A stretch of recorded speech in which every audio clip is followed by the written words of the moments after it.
Dear SSLC students, ನಿಮ್ಮ ಪರೀಕ್ಷೆಯಲ್ಲಿ develop the story using the clues given ಅಂತ ಒಂದು ಕ್ವಶನನ್ನು ಕೊಟ್ಟಿರ್ತಾರೆ.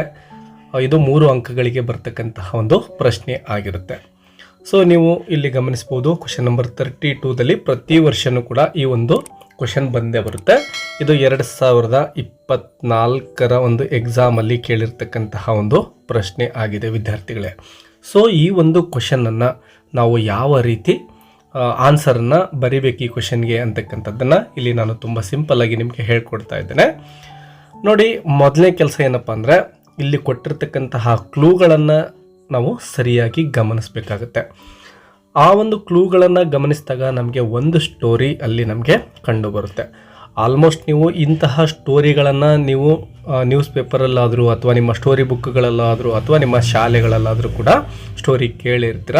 ಸೊ ತುಂಬ ಫೇಮಸ್ ಆಗಿರ್ತಕ್ಕಂತಹ ಸ್ಟೋರಿಗಳನ್ನೇ ಕೊಟ್ಟಿರ್ತಾರೆ. ಮೊದಲಿಗೆ ನೀವು ಆ ಸ್ಟೋರಿ ಯಾವುದು ಅಂಥೇಳಿ ಕ್ಲೂಗಳನ್ನು ಓದಿಕೊಂಡು ಅರ್ಥ ಮಾಡ್ಕೋಬೇಕು ವಿದ್ಯಾರ್ಥಿಗಳೇ. ಸೊ ಬನ್ನಿ, ಈಗ ಈ ಒಂದು ಏನು ಕ್ಲೂಗಳನ್ನು ಕೊಟ್ಟಿದ್ದಾರೋ ಇವುಗಳನ್ನು ಗಮನಿಸ್ತಾ ಹೋಗೋಣ ಮತ್ತು ಯಾವ ಸ್ಟೋರಿ ಇದೆ ಅಂತಕ್ಕಂಥದ್ದನ್ನು ಮೊದಲಿಗೆ ಅರ್ಥ ಮಾಡ್ಕೊಳ್ಳೋಣ. ಆಮೇಲೆ ಈ ಒಂದು ಕ್ಲೂಗಳನ್ನು ಬಳಸಿಕೊಂಡು ಯಾವ ರೀತಿ ಸೆಂಟೆನ್ಸ್ ಫ್ರೇಮ್ ಮಾಡೋದು ಅಂತ ನಿಮಗೆ ತುಂಬ ಸುಲಭವಾಗಿ ಹೇಳ್ಕೊಡ್ತೇನೆ. ನೋಡಿ, ಇಲ್ಲಿ ಕೊಟ್ಟಿರ್ತಕ್ಕಂತಹ ಕ್ಲೂ ಏನಿದ್ದಾವೆ, in a village 2 women started quarreling, claiming the child of their own. No one is ready to listen to the words of neighbors. Went to the wise judge, listened the case with patience. Judge ordered to cut the right hand of the child. Soon one of the women cried out, "Child did not belongs to her. Don't cut the hand." Other women remained silent. Judge came to know the truth, gave the judgment and told the possession of the child. ವಿದ್ಯಾರ್ಥಿಗಳೇ, ನೋಡಿ, ಈಗ ನಾವು ಎಲ್ಲ ಕ್ಲೂಗಳನ್ನು ಓದ್ಕೊಂಡಿದ್ದೇವೆ ಮತ್ತು ಯಾವ story ಅಂತಕ್ಕಂಥದ್ದು ನಮಗೆ ಕ್ಲೂಗಳನ್ನು ಓದಿಕೊಂಡ ನಂತರ ಅರ್ಥ ಆಗುತ್ತೆ. ಸೊ ಇಲ್ಲಿ ಕೊಟ್ಟಿರೋ ಸ್ಟೋರಿ ಯಾವುದು ಹಾಗಾದರೆ, ಒಂದು ಹಳ್ಳಿಲಿ 2 ಹೆಣ್ಮಕ್ಳು ಒಂದು ಮಗುವಿಗೋಸ್ಕರ ಜಗಳ ಮಾಡ್ತಾ ಇರ್ತಾರೆ. ಅಂದರೆ ಈ ಮಗು ನನ್ನದು ಅಂತ ಜಗಳ ಮಾಡ್ತಾ ಇರ್ತಾರೆ. ಅಲ್ಲಿರ್ತಕ್ಕಂತಹ ನೆರೆಹೊರೆಯವರು ಅಂದರೆ ಜನಗಳೇನಿದ್ರು ಅವರು ಆ ಒಂದು ಜಗಳವನ್ನು ಪರಿಹರಿಸಲಿಕ್ಕೆ ನೋಡ್ತಾರೆ. ಬಟ್ ಆ 2 ಹೆಣ್ಮಕ್ಳು ಕೂಡ ಯಾರ ಒಂದು ಅಭಿಪ್ರಾಯಕ್ಕೂ ಅಥವಾ ಬೇರೆಯವರ ಸಲಹೆಗೆ ಕಿವಿ ಕೊಡೋದಿಲ್ಲ. ಸೊ ಅವ್ರೇನು ಮಾಡ್ತಾರೆ, ಒಬ್ಬ ವೈಸ್ ಜಡ್ಜ್ ಹತ್ರ ಅಂದರೆ ಬುದ್ಧಿವಂತಹ ನ್ಯಾಯವನ್ನು ಕೊಡ್ತಕ್ಕಂತಹ ವ್ಯಕ್ತಿಯ ಬಳಿ ಹೋಗ್ತಾರೆ. ಸೊ ಹೀಗೆ ಹೋದಾಗ ಆ ಜಡ್ಜ್ ಏನಿದ್ನೋ ಅವನು ಏನು ಮಾಡ್ತಾನೆ, ಒಂದು ಐಡಿಯಾವನ್ನು ಮಾಡ್ತಾನೆ. ಅದೇನಪ್ಪ ಐಡಿಯಾ ಅಂದರೆ, ಆ ಮಗುವಿನ ರೈಟ್ ಹ್ಯಾಂಡನ್ನು ಕಟ್ ಮಾಡಿಬಿಡಿ ಅಂಥೇಳಿ ಹೇಳ್ತಾನೆ. ಆಗ ನಿಜವಾದಂತಹ ತಾಯಿ ಏನಿದ್ಲಲ್ವ ಅವಳಿಗೆ ನೋವಾಗುತ್ತೆ. ಹಾಗಾಗಿ ಅವಳೇನು ಮಾಡ್ತಾಳೆ, ಆ ಮಗುವಿನ ರೈಟ್ ಹ್ಯಾಂಡ್ ಕಟ್ ಮಾಡಿದರೆ ಆ ಮಗು ತೊಂದರೆಗೆ ಒಳಗಾಗುತ್ತೆ ಅಥವಾ ಆ ಮಗುವಿನ ಪ್ರಾಣಕ್ಕೆ ಆಪತ್ತು ಬರಬಹುದು ಅಂತೇಳಿ ಅರ್ಥ ಮಾಡಿಕೊಂಡು ಅವಳು ಕೂಗ್ತಾಳೆ, ಅಳ್ತಾಳೆ, ಬೇಡ ಆ ಮಗುವಿನ ಕೈಯನ್ನು ಕಟ್ ಮಾಡೋಕ್ಕೆ ಹೋಗಬೇಡಿ ಅಂತೇಳಿ ಜೋರಾಗಿ ಕೂಗ್ತಾಳೆ. ಸೊ ಇನ್ನೊಬ್ಬ ಮಹಿಳೆ ಏನಿರ್ತಾಳೋ ಅವಳು ಯಾವುದೇ ರಿಯಾಕ್ಷನನ್ನು ಕೂಡ ಕೊಡದೇನೆ ಸುಮ್ಮನೆ ಸೈಲೆಂಟಾಗಿರ್ತಾಳೆ. ಸೊ ಇದರಿಂದ ಆ ಜಡ್ಜ್ಗೆ ಅರ್ಥ ಆಗುತ್ತೆ, ಯಾರು ಕೂಗ್ತಾ ಇದ್ಲೋ ಆ ಹೆಣ್ಣು ಮಗಳು ಈ ಮಗುವಿನ ನಿಜವಾದ ತಾಯಿ ಅಂತಕ್ಕಂಥದ್ದು ಅರ್ಥ ಆಗುತ್ತೆ ಮತ್ತು ಜಡ್ಜ್ಮೆಂಟನ್ನು ಕೊಡ್ತಾನೆ. ಆ ಹೆಣ್ಣು ಮಗಳಿಗೆ ಆ ಮಗುವಿನ ಒಂದು ಒಡೆತನವನ್ನು ಅಥವಾ ಆ ಮಗುವನ್ನು ಅವಳ ಕೈಲೇ ಕೊಡ್ತಾನೆ. ಸೊ ಕ್ಲೂಗಳನ್ನು ನಾವು ನೋಡಿದಾಗ ನಮಗೆ ಈ ರೀತಿ ಸ್ಟೋರಿ ನಿಮಗೆ ಅರ್ಥ ಆಗಿರುತ್ತೆ. ಸೊ ಇದನ್ನು ಇಂಗ್ಲೀಷ್ನಲ್ಲಿ ನಾವು ಸ್ಟೇಟ್ಮೆಂಟ್ ಅಥವಾ ಸೆಂಟೆನ್ಸ್ಗಳಲ್ಲಿ ಯಾವ ರೀತಿ ಬರೆಯೋದು ವಿದ್ಯಾರ್ಥಿಗಳೇ, ನೋಡಿ, ನೀವು ಮಾಡಬೇಕಾಗಿರೋದು ಏನಪ್ಪ ಅಂದರೆ, ಇಲ್ಲಿ ಕ್ಲೂಗಳನ್ನು ಕೊಟ್ಟಿರ್ತಾರಲ್ವ, ಪ್ರತಿಯೊಂದಕ್ಕೂ ಕೂಡ ಒಂದು ಸೆಂಟೆನ್ಸನ್ನು ಫ್ರೇಮ್ ಮಾಡಲಿಕ್ಕೆ ಸಾಧ್ಯ ಆಗ್ತಾ ಇರುತ್ತೆ. ಕೆಲವೊಂದು ಕಡೆ ಏನಾಗುತ್ತೆ ಅಂದರೆ, ಒಂದು ಕ್ಲೂ ಇಲ್ಲ ಅಂದರೆ 2 ಕ್ಲೂಗಳನ್ನು ತೆಗೆದುಕೊಂಡು ಸೆಂಟೆನ್ಸನ್ನು ಫ್ರೇಮ್ ಮಾಡಬಹುದಾಗಿರುತ್ತೆ. ಸೊ ನೋಡಿ, ಮ್ಯಾಕ್ಸಿಮಮ್ ಟೈಮ್ ಏನಂದರೆ ಒಂದು ಕ್ಲೂಗೆ ಒಂದು ಸೆಂಟೆನ್ಸ್ ಫ್ರೇಮ್ ಮಾಡಲಿಕ್ಕೆ ಸಾಧ್ಯ ಆಗುತ್ತೆ. ಹೇಗೆ ಅಂತಕ್ಕಂಥದ್ದನ್ನು ನಾನು ಇಲ್ಲಿ ನಿಮಗೆ ಕೊಡ್ತಾ ಹೋಗ್ತೇನೆ. ಸೊ ಇದೇ ನೋಡಿ, ಮೇಲಿನ ಸ್ಟೋರಿಯನ್ನೇ ನಾನು ಇಲ್ಲಿ ತೆಗೆದುಕೊಂಡಿದ್ದೇನೆ. ಯಾವ ರೀತಿ ಬರೆಯೋದು ಅಂತ ಈಗ ನೋಡ್ತಾ ಹೋಗೋಣ ಮತ್ತು ಏನೆಲ್ಲ ಟಿಪ್ಸನ್ನು ನಾವು ಫಾಲೋ ಮಾಡಬೇಕು ಅಂತ ಕೂಡ. ಎಸ್ ವಿದ್ಯಾರ್ಥಿಗಳೇ, ಮೊದಲನೇದಾಗಿ ನೋಡಿ, ಇನ್ ಎ ವಿಲೇಜ್ ಅಂತ ಇದೆ. ಸೊ ನಾವೇನು ಮಾಡ್ಬೋದು ಅಂದರೆ, ನೀವು ಯಾವುದೇ ಒಂದು ಸ್ಟೋರಿಯನ್ನು ಬರೀರಿ, ಆಗ ನೀವು ಫಸ್ಟ್ ಸೆಂಟೆನ್ಸ್ನ ಈ ರೀತಿ ಬರೀಬಹುದು. ಒನ್ಸ್ ಅಪಾನ್ ಎ ಟೈಮ್ ಅಂತ. Once upon a time there was a, ಇದೇ ರೀತಿ ನೀವು ಸೆಂಟೆನ್ಸನ್ನು ಸ್ಟಾರ್ಟ್ ಮಾಡ್ಕೊಳ್ಳಿ. Once upon a time there was a village ಅಂದರೆ ಒಂದಾನೊಂದು ಕಾಲದಲ್ಲಿ ಒಂದು ಹಳ್ಳಿ ಇತ್ತು ಅಂತ ಮೀನಿಂಗ್ ಬರ್ತಾ ಇದೆ. ಸೊ ಫಸ್ಟ್ ಕ್ಲೂ ನಮ್ಮದು ಒಂದು ಸೆಂಟೆನ್ಸ್ ರೆಡಿ ಆಯಿತು. 2 women ಸ್ಟಾರ್ಟೆಡ್ ಕ್ವಾರಲಿಂಗ್ ಅಂತ ಇದೆ ಅಲ್ವಾ ವಿದ್ಯಾರ್ಥಿಗಳೇ. ನೋಡಿ ಇಲ್ಲಿ 2 womenಗೆ ನಾನು ಒಂದು ಸೆಂಟೆನ್ಸನ್ನು ಫ್ರೇಮ್ ಮಾಡ್ತಾ ಇದ್ದೇನೆ. There were 2 women. There were 2 women ಅಂತ ಬರಿತಾ ಇದ್ದೇನೆ ಒಂದು ಸೆಂಟೆನ್ಸ್. ಮತ್ತೆ ಇಲ್ಲಿ ನೋಡಿ ಸ್ಟಾರ್ಟೆಡ್ ಕ್ವಾರಲಿಂಗ್ ಇದೆ ಅಲ್ವಾ, ಇದಕ್ಕೂ ಕೂಡ ಮತ್ತೊಂದು ಸೆಂಟೆನ್ಸನ್ನು ಫ್ರೇಮ್ ಮಾಡೋಣ. ಅದೇನಪ್ಪ ಅಂದರೆ ದೇ ವರ್ ಕ್ವಾರಲಿಂಗ್ ಅಂದರೆ ಫೈಟ್ ಮಾಡ್ತಾ ಇದ್ರು ಅಂತೇಳಿ. ಕ್ವಾರಲಿಂಗ್, ದೇ ವರ್ ಕ್ವಾರಲಿಂಗ್ ಅಂತ ಬರೀತೇನೆ. ಇನ್ನು ನೆಕ್ಸ್ಟ್ ನೋಡಿ claiming the child of their own ಅಂತ ಇದೆ. ಸೊ ಯಾಕೆ ಜಗಳ ಮಾಡ್ತಾ ಇದ್ರು ಅಂತ ಕ್ಲೂ ಸಿಗುತ್ತೆ ನಮಗೆ. ದೇ ವರ್ ಕ್ಲೇಮಿಂಗ್, ನೋಡಿ ದೇ ವರ್ ಅಂತ ಬರೀತೇನೆ. ಇಲ್ಲಿ ಇರ್ತಕ್ಕಂಥ ಸೆಂಟೆನ್ಸನ್ನು ಆ್ಯಸ್ ಇಟ್ ಈಸ್ ತಗೋಬಹುದು. ದೇ ವರ್ ಕ್ಲೇಮಿಂಗ್, ದೇವರ್ ಸಾರಿ ಡಿಯರ್ ಸ್ಟೂಡೆಂಟ್ಸ್, ಇಲ್ಲಿ ಒಂದು ಸಣ್ಣ ಬದಲಾವಣೆಯನ್ನು ನಾವು ಮಾಡೋಣ. ಅದೇನಪ್ಪ ಅಂದರೆ ನೋಡಿ ಇಲ್ಲಿ ಕ್ವಾರಲಿಂಗ್ ಆಯ್ತಲ್ವಾ, ದೇವರ್ ಕ್ವಾರಲಿಂಗ್ ಫಾರ್ ಎ ಚೈಲ್ಡ್ ಅಂತ ಸೇರಿಸೋಣ.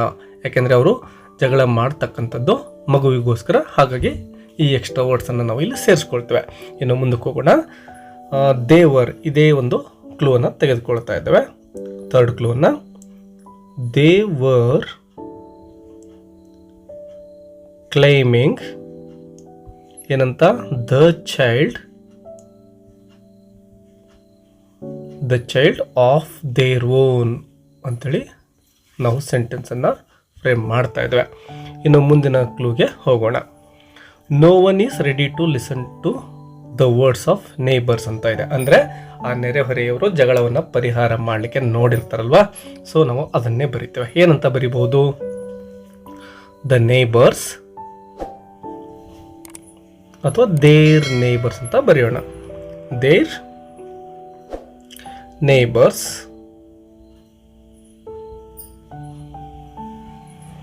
ಏನು ಮಾಡ್ತಾರೆ? ನೇಬರ್ಸ್ ಏನು ಮಾಡ್ತಾರೆ? ಜಗಳವನ್ನು ಸ್ಟಾಪ್ ಮಾಡಲಿಕ್ಕೆ ಟ್ರೈ ಮಾಡ್ತಾರಲ್ವಾ. ದೇರ್ ನೇಬರ್ಸ್ ಟ್ರೈಡ್, ಪ್ರಯತ್ನ ಮಾಡ್ತಕ್ಕಂಥದ್ದು. Tried to stop the fighting. Stop the fighting ಅಂತ ಬರಿತಾ ಇದ್ದೇವೆ, ಅಥವಾ ಕ್ವಾರಲಿಂಗ್ ಅಂತಲೂ ಕೂಡ ಬರೀಬಹುದು. ಫೈಟಿಂಗ್ ಅಂತ ಆಗುತ್ತೆ. ಆದರೆ ನೋಡಿ ಈ ಸೆಂಟೆನ್ಸ್ ಈಗ ಈ ಕ್ಲೂವನ್ನು ನಾವು ಸಂಪೂರ್ಣವಾಗಿ ಆ್ಯಸ್ ಇಟ್ ಈಸ್ ಬರ್ಕೋಬಹುದು. No one is ready to listen to the words of neighbours ಅಂತ. No one is ready to as it is ಬರಿತಾ ಇದ್ದಾವೆ. ಏನು ಬದಲಾವಣೆ ಇಲ್ಲಿ ನಾವು ಮಾಡ್ತಾ ಇಲ್ಲ. Listen to the words of neighbours. So ಈ ರೀತಿ ಆ್ಯಸ್ ಇಟ್ ಈಸ್ ಆ ಸ್ಟೇಟ್ಮೆಂಟನ್ನು ಬರ್ಕೊಂಡ್ವಿ. ಇನ್ನು ನೋಡಿ went to the wise judge ಅಂತ ಇದೆ. ಅಂದರೆ ಪರಿಹಾರಕ್ಕಾಗಿ ಒಬ್ಬ ಬುದ್ಧಿವಂತ ಜಡ್ಜ್ ಬಳಿ ಅವರು ಹೋಗ್ತಾ ಇದ್ದಾರೆ. ಸೊ ನಾವು ನೆಕ್ಸ್ಟ್ ಏನು ಮಾಡ್ತೇವೆ? ದೇ ವೆಂಟ್ ಟು, ನೋಡಿ ಅಲ್ಲಿರುವ ಪದಗಳನ್ನೇ ತೆಗೆದುಕೊಳ್ತಾ ಇದ್ದೇವೆ. They went to the wise judge ಅಂತ ಆ್ಯಸ್ ಇಟ್ ಈಸ್ ಬರೀತಾ ಇದ್ದೇವೆ. ಸೊ ಇಲ್ಲಿ ನಾವು ಸೇರಿಸಿದ್ದೇನೆಂದರೆ ದೇ ಅಂತಕ್ಕಂಥ ಒಂದು ಪದವನ್ನು ಮಾತ್ರ ಇಲ್ಲಿ ಸೇರಿಸ್ತಾ ಇದ್ದೇವೆ. ಇನ್ನು ಮುಂದಿನ clue listened the case with patience ಅಂತ ಇದೆ. ಕೇಳಿಸ್ಕೊಂಡವ್ರು ಯಾರು? ಈ ಒಂದು ಕೇಸನ್ನು ಜಡ್ಜ್ ಅಲ್ವಾ. ಸೊ ದ ಜಡ್ಜ್ ಅಂತ ತೆಗೆದುಕೊಳ್ಳೋಣ. ದ ಜಡ್ಜ್ ಏನು ಮಾಡ್ತಾರೆ? ಇನ್ನು ಮುಂದಿನ ಸೆಂಟೆನ್ಸ್ ನೋಡಿ ಆ್ಯಸ್ ಇಟ್ ಈಸ್ ಇದೇ ಸೆಂಟೆನ್ಸ್ನೇ ಇಲ್ಲಿ ಏನಾಯಿತೋ ಇದನ್ನೇ ಆ್ಯಸ್ ಇಟ್ ಈಸ್ ನಾವು ಬರೆದುಕೊಳ್ಳಬಹುದು. The judge listened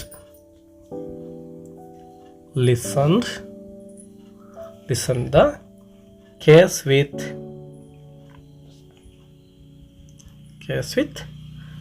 patience. So as it is ಬರ್ಕೊಂಡ್ವಿ. ಇನ್ನು ಮುಂದೆ ನೋಡಿ ಮತ್ತೆ ಏನು ಮಾಡೋದು ಅಂದರೆ ನೆಕ್ಸ್ಟ್ ಪಾಯಿಂಟ್ ನೋಡಿ. Judge order to cut the right hand of the child ಅಂತ ಇದೆ ವಿದ್ಯಾರ್ಥಿಗಳೇ. ನೋಡಿ ಈ ಜಡ್ಜ್ ಬಗ್ಗೆ ನಾವು ಆಲ್ರೆಡಿ ಡಿಸ್ಕಷನ್ ಮಾಡಿದ್ದೇವೆ. ಸೊ ಅದಕ್ಕಿಂತ ಮೊದಲು ನಾವು ಡೆಫಿನಿಟ್ ಆರ್ಟಿಕಲನ್ನು ಇಲ್ಲಿ ತೆಗೆದುಕೊಳ್ಬೋದು, ದ ಜಡ್ಜ್ ಅಂತ. ಸೊ ಇನ್ನು ಉಳಿದಿರ್ತಕ್ಕಂಥದ್ದು ನೀವೇನು ಬದಲಾವಣೆ ಮಾಡ್ತಕ್ಕಂತಹ ಅವಶ್ಯಕತೆಯೇ ಇಲ್ಲ.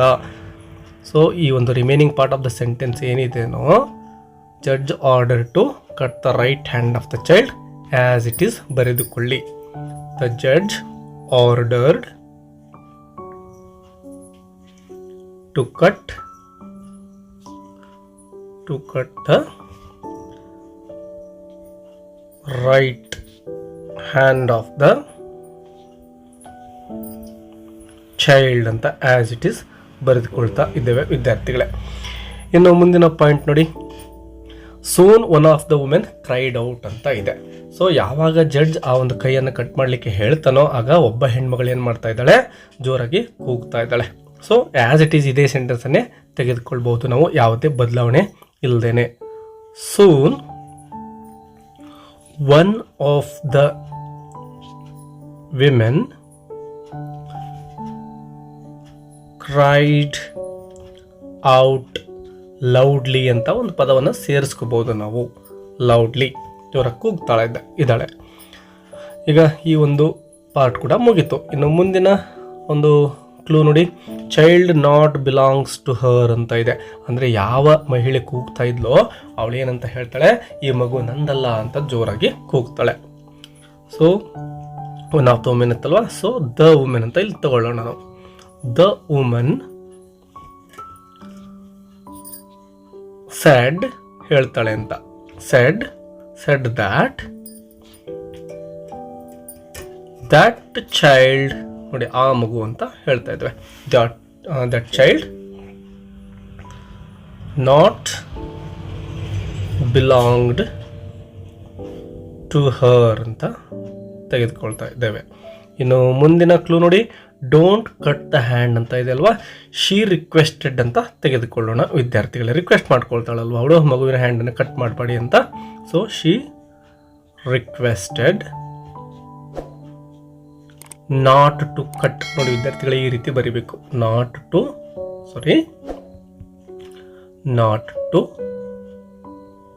Cut the hand. ಅಲ್ಲಿರೋ ಪದಗಳನ್ನೇ ಇಲ್ಲಿ ಬರಿತಾ ಇದ್ದಾವೆ, ದ ಹ್ಯಾಂಡ್ ಅಂತ. ಸೊ ಮುಂದಿನ ಕ್ಲೂ ನೋಡಿ, ಅದರ್ ವುಮೆನ್ ರಿಮೈನ್ಡ್ ಸೈಲೆಂಟ್ ಅಂತ ಇದೆ. ಅಂದರೆ ಇನ್ನೊಬ್ಬ ಹೆಣ್ಣು ಮಗಳು ಏನಿದ್ಲೋ ಅವಳು ಸೈಲೆಂಟ್ ಆಗಿದ್ಲು ಅಂತ ಅಲ್ವಾ. ಸೊ ದ ಅಂತ ಡೆಫಿನಿಟ್ ಆರ್ಟಿಕಲ್ ತಗೊಂಡು ಉಳಿದಿರ್ತಕ್ಕಂಥದ್ದನ್ನು ನಾವು ಆಸ್ ಇಟ್ ಈಸ್ ಬರಿಬಹುದು. The other women was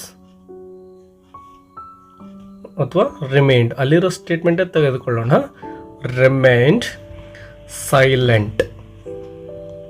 so ಮತ್ತೊಂದು ಸೆಂಟೆನ್ಸ್ ಮುಗಿಯುತ್ತೆ.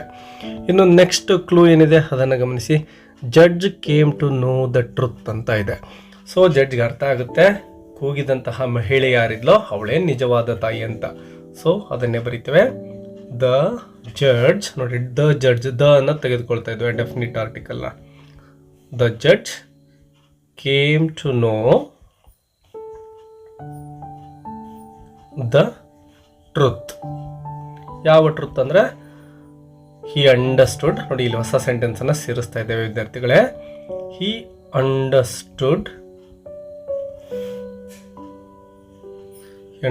ದ್ಯಾಟ್, ಯಾವ ತಾಯಿ ಕೂಗ್ತಾಳಲ್ವಾ, ಯಾವ ಹೆಣ್ಮಗಳು ಕೂಗ್ತಾಳಲ್ವಾ ಅವಳೇ ನಿಜವಾದ ತಾಯಿ ಅಂತ.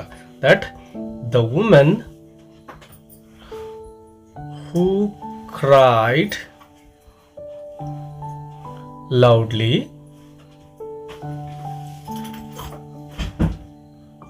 is the mother of the child. So ಈ ರೀತಿ ಜಡ್ಜ್ ಅರ್ಥ ಮಾಡ್ಕೊಳ್ತಾರೆ ಅಂತೇಳಿ. ಇನ್ನು ನೆಕ್ಸ್ಟ್ ಕ್ಲೂ ಏನಿದೆ ನೋಡಿ, ಗಿವ್ ದ ಜಡ್ಜ್ಮೆಂಟ್ ಅಂತ ಇದೆ. ಸೊ ಜಡ್ಜ್ಮೆಂಟ್ ಕೊಟ್ಟವ್ರು ಯಾರು, ಜಡ್ಜ್ ಅಲ್ವಾ. ಸೊ ನಾವು ಅದನ್ನೇ ಇಲ್ಲಿ ಒಂದು ಸೆಂಟೆನ್ಸಲ್ಲಿ ಬರೆಯೋಣ. ಏನಂತ ಅಂದರೆ, ಎಸ್ ಡಿ ಸ್ಟೂಡೆಂಟ್ಸ್, ನಾನು ಇಲ್ಲಿ ಫಸ್ಟ್ ಪಾರ್ಟನ್ನು ಎರೇಸ್ ಮಾಡಿ ಇಲ್ಲಿ ಬರೀತೇನೆ. ನೀವು ಪಾಸ್ ಮಾಡಿಕೊಂಡು ಇದನ್ನು ಬರ್ಕೋಬಹುದು ನಿಮ್ಮ ನೋಟ್ಬುಕ್ಕಲ್ಲಿ. ಎಸ್ ನೋಡಿ, ಕೊನೆ ಪಾರ್ಟ್ ಏನು ಬರೀತೇವೆ, ಈ ಸೆಂಟೆನ್ಸನ್ನು, the judge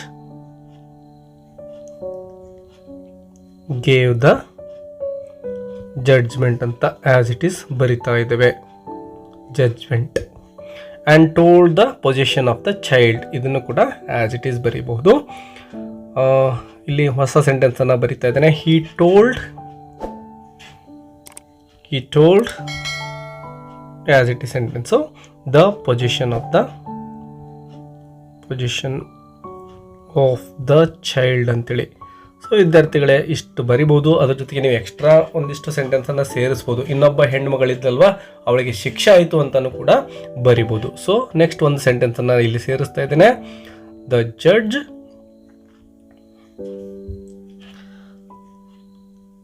punished the other women ಅಂತೇಳಿ. ಪನಿಷ್ಡ್ ದ ಅದರ್ ವುಮೆನ್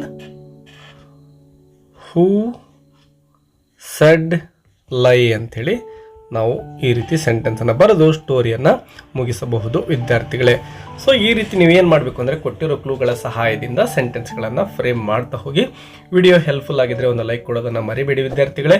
ಹೆಚ್ಚಿನ ಗ್ರಾಮರ್ ಲೆಸನ್ಸ್ಗಳನ್ನು ಮತ್ತು ನಿಮ್ಮ ಇಂಗ್ಲೀಷ್ ಲೆಸನ್ಸ್ಗಳನ್ನು ನೀವು ಕಲಿಬೇಕು ಅಂದರೆ ಚಾನಲನ್ನು ಸಬ್ಸ್ಕ್ರೈಬ್ ಮಾಡ್ಕೊಳ್ಳಿ. ಮತ್ತೆ ಸಿಗೋಣ. ಬಾಯ್ ಬಾಯ್.